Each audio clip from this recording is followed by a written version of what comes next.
Today we'll discuss Standard 7 General Science. Last chapter आहे आपला 10वा disaster management. आता disaster म्हणजे काय आहे? आपत्ती. आपण 6व्या त्याची व्याख्या त्याचे प्रकार पाहिलो. आता 7वीला आपल्याला काही डिझास्टर्स दिले ते शिकवायला. पहिला डिझास्टर आहे फॅमाइन. आता फॅमाइन चा मराठीमध्ये काय अर्थ होतो? दुष्काळ. आता फॅमाइन दुष्काळ म्हणजे काय? The condition that arises the condition that arises due to long term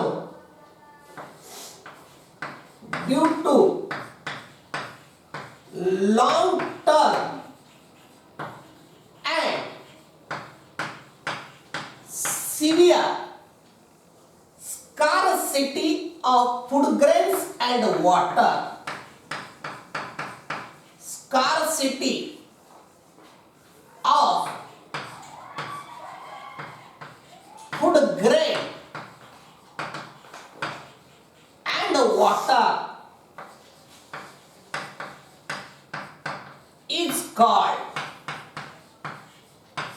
famine. फॅमाइन काय आहे?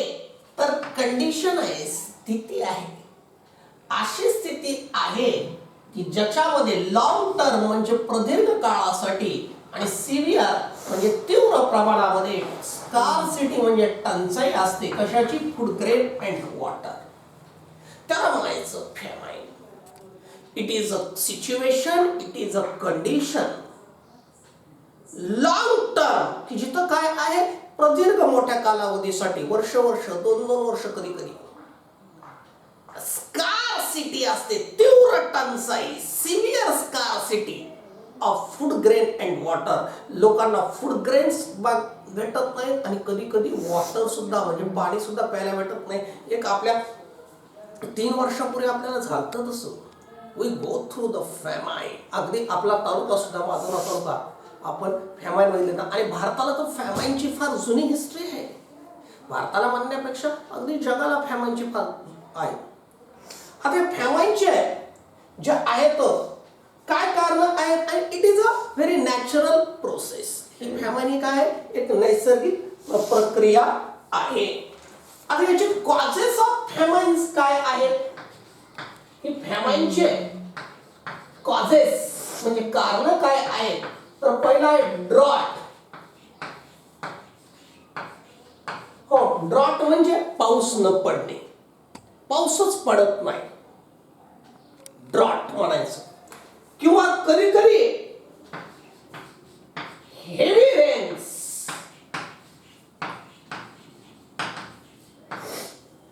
हो, तुम्ही म्हणता सर आत्ताच तुम्ही म्हटले की पाण्याची टंचाई असेल, आता हेवी रेन्स म्हणतायत.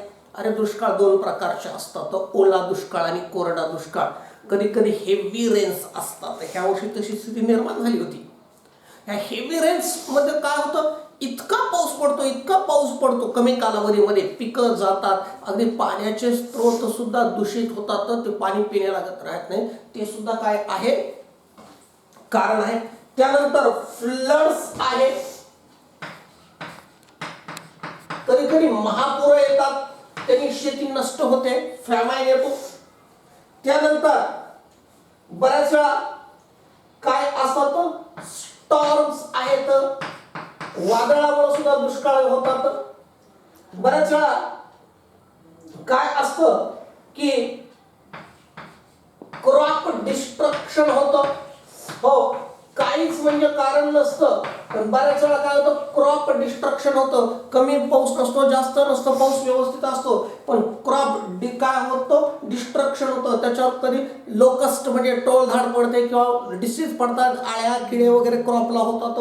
अशा सुद्धा कंडिशन झालेले आहेत. ते सुद्धा एक फॅमाइनचं कारण आहे. एवढंच नाही, काही मॅनमेड कॉजेस सुद्धा आहेत. हे तर नैसर्गिक कॉजेस आहेत. काही मॅनमेड कॉजेस सुद्धा फॅमाइन येतो. उदाहरणार्थ वॉर. हो, मॅनमेड कॉजेस मध्ये काय आहे? तो वॉर. हो, युद्ध झालं आणि या युद्धामध्ये एकमेकाच्या प्रदेशावर बॉम्ब वर्षाव केला, शस्त्रास्त्राचे प्रयोग केले, क्षेपणास्त्राचे प्रयोग केले आणि तिथली शेती नापीक केलं, तिथले जलस्रोत फोडून टाकले. हो, मोठाले माणसं सुद्धा वॉर करतात. दोन देशामध्ये, दोन प्रदेशामध्ये वॉर होतात. तेव्हा सुद्धा काय होतं, हा फॅमाईन येतो. त्यानंतर काय आहे, इंटरनल अनरेस्ट. इंटरनल अनरेस्ट, हो, कधी कधी देशांतर्गत सुद्धा अशांतता निर्माण होते, दंगली होतात किंवा इतर काही कारण होतात. इंटरनल अनरेस्ट, अंतर्गत असुरक्षितता, त्याने सुद्धा फॅमाईन येतो. त्यानंतर अब्सेन्स ऑफ ट्रान्सपोर्ट रूट्स, हो, की ट्रान्सपोर्टचे रूट्सच राहत नाही ते ह्या ठिकाणावर त्या ठिकाणावर जायला. व आता त्याच्यामध्ये आपण खरं तर आता लॉकडाऊन थोडंसं आपलं लवकर संपलं, पण इथून पुढल्या बुक्समध्ये ते सुद्धा कारण ॲड होणार आहे. कोणते, हो, की महामारी, हो, आणि नंतर एक्झाम्पल देतील आपण पाहिलं, हो, की इन 2019 अँड 2020, हो, there is a virus called as corona, हो, आणि त्याच्यावर सध्या बरंचसं अफेक्टेड आहे. हो, फॅमाईन सदृश्य स्थिती झाली होती आता सुद्धा, आता नाही, पुढे ऍड होईल. आणि पॉप्युलेशन, हो, एखाद्या देशाची जर का लोकसंख्या बेसुमार वाढत असेल तर ते सुद्धा एक कारण असतं दुष्काळ येण्याचं. त्याने महागाई वाढते, अन्नधान्य व्यवस्थित भेटत नाही, पाणी प्यायला भेटत नाही. सध्या आफ्रिकन कंट्रीज मध्ये हे चालू आहे की तिथं इतकं हेवी पॉप्युलेशन झालंय की तिथं फॅमाईनचं दृश्य काय आहे, स्थिती आहे. आणि माणूस याला कारणीभूत होतो. पॉप्युलेशन वाढलं की बोर वगैरे जास्त घेतात, विहिरी जास्त घेतात, तर पाण्याचा वापर जास्त होतो, शेतीचा वापर जास्त होतो, मातीचा वापर जास्त होतो आणि काय येतं, फॅमाईन येतं. आणि या फॅमाईनला जर का आपल्याला कंट्रोल करायचं असेल तर प्रॉपर प्लॅनिंग ऑफ ॲग्रिकल्चर, शेतीचं व्यवस्थित नियोजन, proper planning of water distribution, पाणी वाटपाचं एक व्यवस्थित प्लॅनिंग आपल्याला काय करावं लागतं.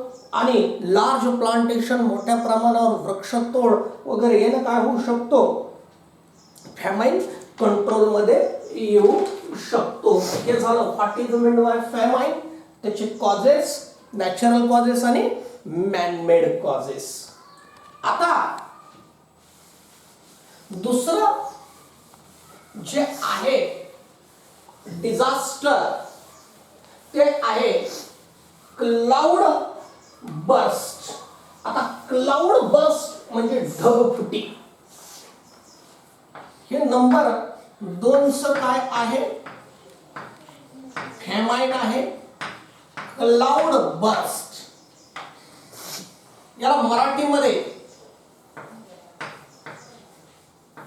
ढगफुटी म्हणतात.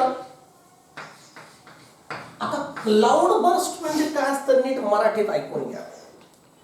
की कधी कधी पृथ्वीवर इतकं हाय टेम्परेचर होतं, अगदी पावसाचा सीझन असतो, मोसम असतो, पण हाय टेम्परेचर होतं पृथ्वीच्या सरफेसवर. मराठीत ऐकून घ्या अगोदर ढगफुटी म्हणजे काय असतं. बऱ्याच जणांना माहितीच नाही की ढगफुटी म्हणजे काय असतं. म्हणून तो म्हणतात, बाबा काय ढगफुटी व्हायसारखा पाऊस पडाय बाबा, काय ढगफुटी व्हायसारखा पाऊस पडाय बाबा. त्याला मोठाले माणसं, त्याला सांग बाबा ढगफुटी म्हणजे काय, कशाला म्हणायचं ढगफुटी, हा सांग बरं म्हणायचं. त्याला नाही सांगतात, आपण सांगायचं. हा, मराठीत सांगतो मग इंग्रजी सांगतो, ऐका व्यवस्थित ऐका. ऐकलं शेवटचा धडा असला तरी नीट ऐका. काय असतं ढगफुटी, पहिल्यांदा पाऊस सुरू होतो, पण पृथ्वीचं तापमान खूप असतं त्या सरफेसचं. तर काय होतं, पाऊस सुरू होतो आणि ते जे रेन ड्रॉप्स असतात ना, म्हणजे पावसाचे थेंब, ते पृथ्वी जवळ जवळ जवळ जवळ जवळ आले की त्यांची वाफ होते. त्यांची काय होते, वाफ होती. आणि ते पाणी खाली न पडतात ती वाफ परत काय होते, वरी जाते. बघा काय कधी कधी आपल्याला वाटतं दिवसभर, मोठ्या माणसं म्हणतात सुद्धा, बाप रे पावसाळ्यात म्हणतात काय गरमायलंय, खूप पाऊस येणार आहे, खूप पाऊस येणार आहे. अरे पण कुठून येणार आहे खूप पाऊस, कसा येतो खूप पाऊस, कारण पाऊस सुरू होतो, ते आपल्याला थेंब असे जे आहेत दिसत नाही, ते आले आले आले आले आले आले आणि पृथ्वीच्या सरफेसच्या जवळ आले की त्यांची वाफ होते. पृथ्वीवरच्या प्रचंड तापमानामुळे त्यांची काय होते, वाफ होते. ती वाफ वापस वरी जाते. ती वाफ बरोबर ढगाकडे जाते आणि परत त्या वाफेचे अजून ढग तयार होतात. त्या वाफेचे अजून ढग तयार होतात आणि आहे ते ढग आणि हे नवे ढग एकत्र होऊन ते ढग इतके जड होतात की कमी कालावधीमध्ये इतका पाऊस पडतो, प्रचंड पाऊस पडतो, त्याला म्हणायचं ढगफुटी. त्याला काय म्हणायचं? ढगफुटी. नाही तर आपल्याला वाटतं क्लाउड बर्स्ट म्हणजे काय, एक क्लाउड आहे आणि बर्फ झाला, सगळं पाणी एका खाली पडलं, त्याला म्हणायचं नाही. काय आहे इथं सांगितलं तुम्हाला, 7वीला सांगितलंय बघा. काय? Sometimes the water coming down from rain clouds. हो, की sometimes water coming from rain clouds काय होतं, does not reach to the land. ते जमिनीवर पोहोचतच नाही. And it is converted into steam due to high temperature on the surface of earth. आणि ते काय होतं, it is converted into steam किंवा vapour due to high temperature on the surface of अर्थ.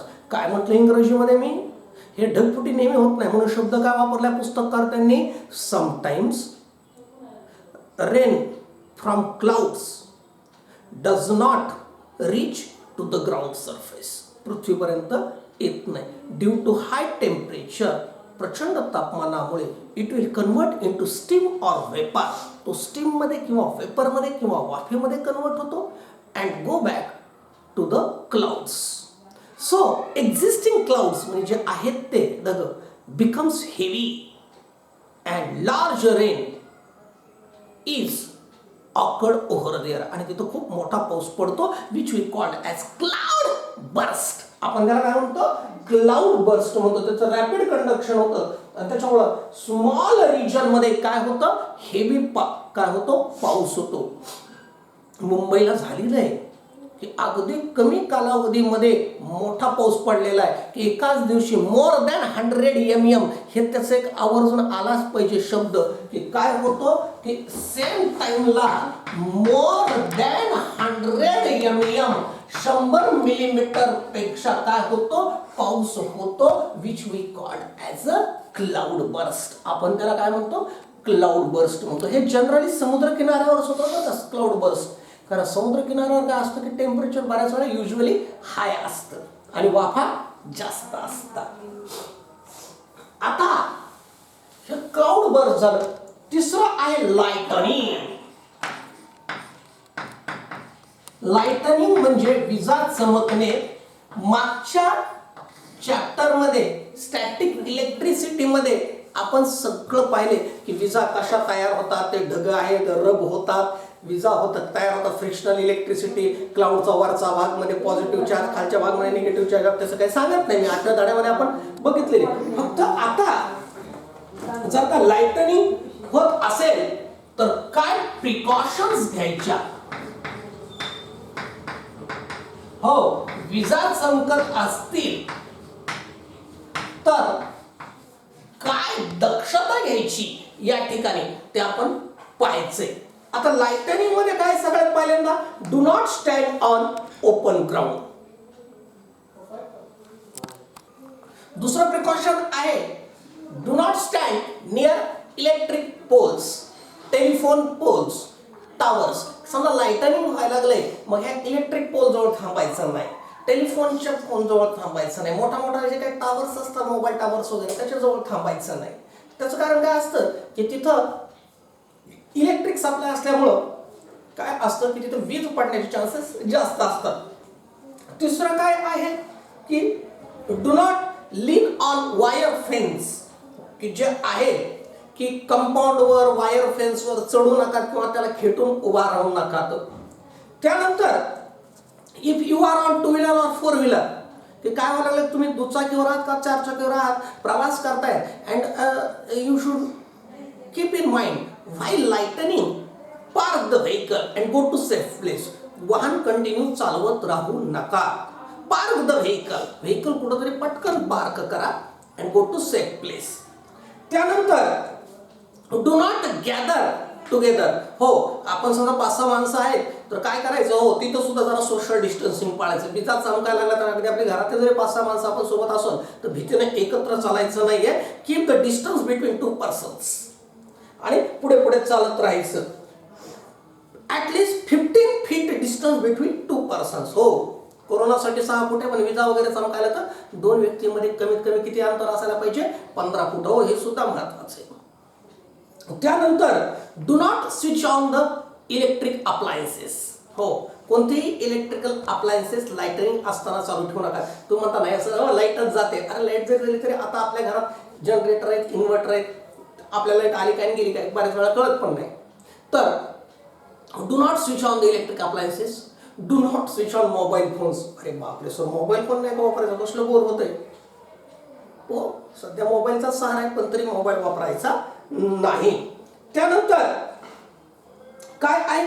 कीप युअर जे आहेत की feet आपले जे आहेत व्यवस्थित ग्राउंडवर पाहिजेत, व्यवस्थित जमिनीवर टेकून ठेवायचे. स्विमर वगैरे असतील किंवा फिशरमॅन्स असतील तर इमिजिएटली त्यांनी पाण्याच्या बाहेर यायचं. They should be immediately get out of water. आणि हे काय आहेत? हे काही काय आहेत? प्रिकॉशन्स आहेत व्हाईल लाइटनिंग. ती विजा चमकत असताना याच्यामध्ये परीक्षेमध्ये आपल्याला 4-5 तरी प्रिकॉशन्स आला तर लिहिता आल्या पाहिजेत. त्यानंतर आपला पुढचं नंबर 4 जे डिझास्टर आहे ते आहे व्होल्कॅनो. व्होल्कॅनोचा अर्थ काय आहे? ज्वालामुखी.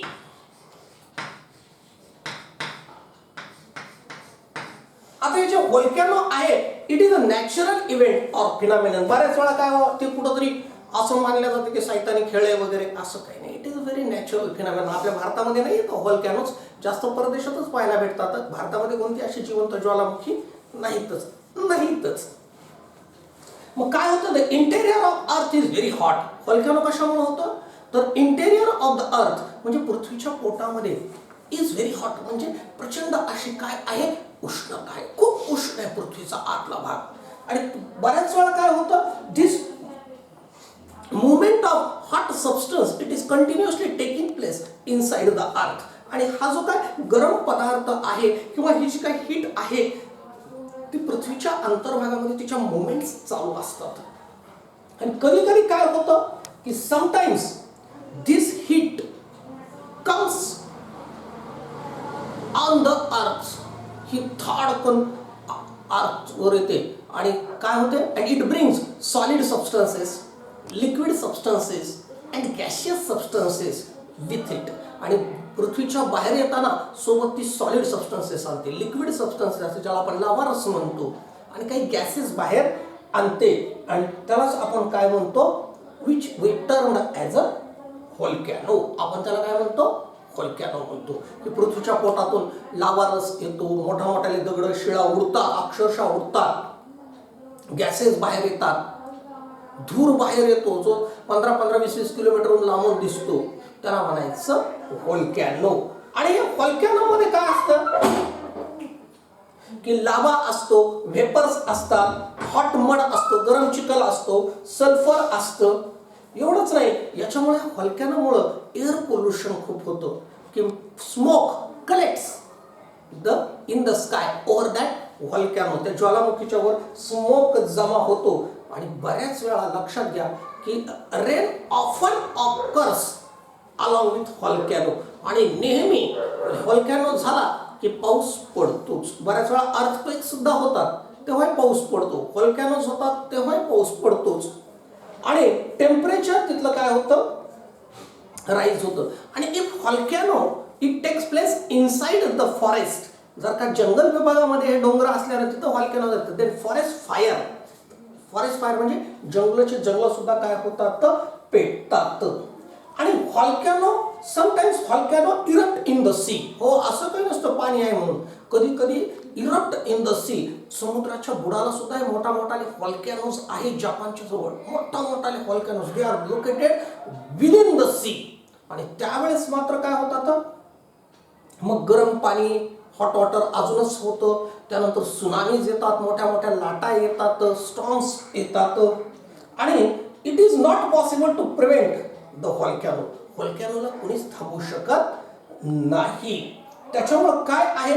फक्त it is very we can predict it, आपण त्याला काय घेऊ शकतो, त्याचा अंदाज घेऊ शकतो. अदरवाईज कोणतंच नॅचरल डिझास्टर थांबवता येत नाही बरं का. हे जे मी आता जेवढे डिस्कस करतोय ना, की लाइटनिंग थांबवता येतात का आपल्याला, नाही थांबवता येतात. फॅमाइन्स थांबवता येतात का, नाही थांबवता येतात. क्लाउड बर्स्टिंग थांबवता येते का, नाही. फक्त त्याचं काय येऊ शकतं, प्रिडिक्शन येऊ शकतं, त्याचा अंदाज येऊ शकतो. आता नेक्स्ट आहे नंबर 5, सुनामी. बघा स्पेलिंग टी पासून सुरू होतं का, टी सायलेंट राहतो आणि सुनामी. आता मराठीमध्ये म्हणजे सुनामी काय, ऍक्च्युली हा जो सुनामी आहे हा जापनीज शब्द आहे. आपण पुस्तक काय सांगतं ते नंतर बघू. एक जनरल नॉलेज पण आपल्याला पाहिजे शिकवता शिकवता. हा जपानचा शब्द आहे सुनामी.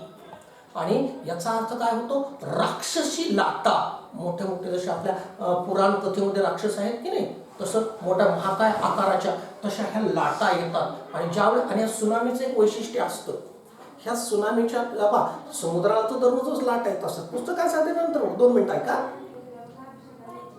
नेहमीच येत असतात लाटा, पण त्या लाटा त्यांची मर्यादा सोडत नाही. हो, समुद्र त्याची मर्यादा सोडत नाही. मात्र सुनामी असा आहे की समुद्र अक्षरशः जमिनीवर येतो, आजूबाजूला गाव प्रदेश शेतवाड्या असतील तर त्याच्यामध्ये घुसतो, नुकसान करतो, राक्षसासारखा हैदोस घालतो. म्हणून याचं नाव आहे सुनामी. आता सुनामी काय होतं, कधी होतं, की व्हॉट आर द रिझन्स, कारण काय आहेत सुनामीचे. तर earthquake at the bottom of sea. हो, समुद्राच्या तळाला जर का भूकंप झाला किंवा volcanoes at the bottom of sea, at the bottom of sea, समुद्राच्या तळाला जर का अर्थक्वेक झाला, भूकंप झाला किंवा व्होल्कॅनो झाला, ज्वालामुखी, तर इट कॉजेस सुनामी. सुनामी काय करतं, ते कॉज करतं. आणि त्याने काय होतं, हाय एनर्जी इज रिलीज्ड हो फ्रॉम द अर्थ. आणि अर्थ मधून काय होते, हाय अशी प्रचंड अशी एनर्जी काय होते, रिलीज होते. बघा ना, डोळ्यासमोर आणा ना, की समुद्र येतो, पहिले लाटा वगैरे, प्रचंड पाणी येतो, खवळलेला समुद्र, आणि धडकन तिथं काय झाला, भूकंप झाला, धडकन तिथं ज्वालामुखी झाला. मग काय होती एनर्जी, ते एनर्जीनं काय होतात, it generates a peculiar type of wave. एक पिक्युलियर म्हणजे विशिष्ट प्रकारचे, वेव्स म्हणजे लाटा काय होतात, जनरेट होतात. की this waves are not high at the source. जिथं भूकंप झालाय, जिथं इपिसेंटर आहे व्होल्कॅनोचं किंवा अर्थक्वेकचं, त्या इपिसेंटरला नाही वेव्हची उंची जास्त नसते, but it spreads over a long distance. आणि त्यांची व्हेलॉसिटी असते 800 ते 900 किलोमीटर प्रति घंटा. म्हणजे इथून 1 तासात ते पाणी दिल्लीला जाऊ शकतं, 900 ते 1000 किलोमीटर. बघा, आणि एवढा जर का पाण्याचा डोंगर चालत आलाय आणि इतक्या प्रचंड वेगाने चालत आल्यावर काय नुकसान करेल ते.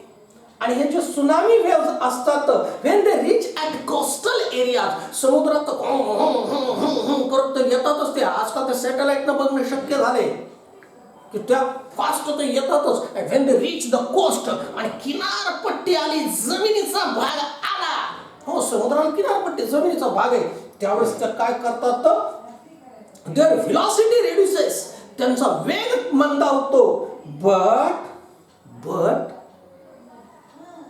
their height increases.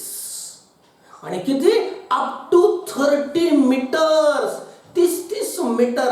30 metre height म्हणजे आपल्या बिल्डिंगचे 4 मजले येतात.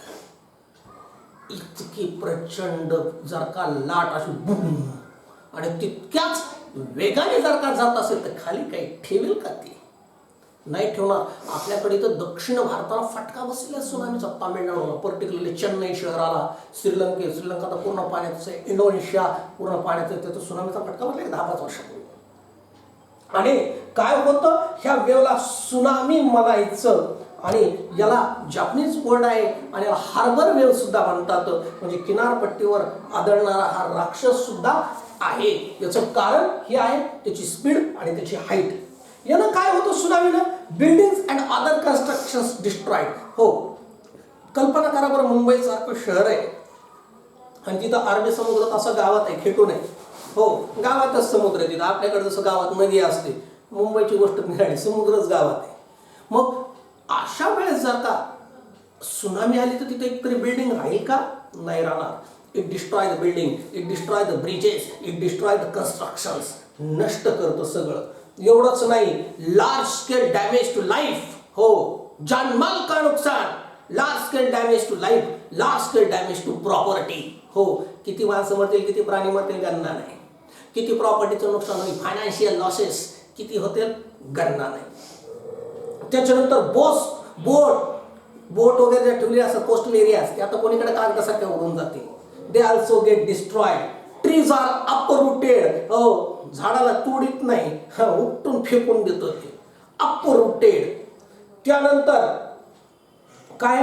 ट्रॅफिक ऑब्स्ट्रक्शन होईल. कारण बरेचसे आपल्या पृथ्वीवरचे जे मोठाले शहर आहेत ना, ते समुद्राच्या बाजूला आहेत ना, अगदी मोठाले शहर आहेत. हो, की न्यूयॉर्क सारखं शहर, मुंबई सारखं शहर. आपलं मुंबई सुद्धा आहे, आपल्यापासून जवळ असताना काय झालं, एक आंतरराष्ट्रीय दर्जाचं शहर आहे, तर ते सुद्धा समुद्राच्या जवळ आहे. ऍक्च्युली म्हणजे गावातच समुद्र असल्यासारखं आहे न्यूयॉर्क सुद्धा.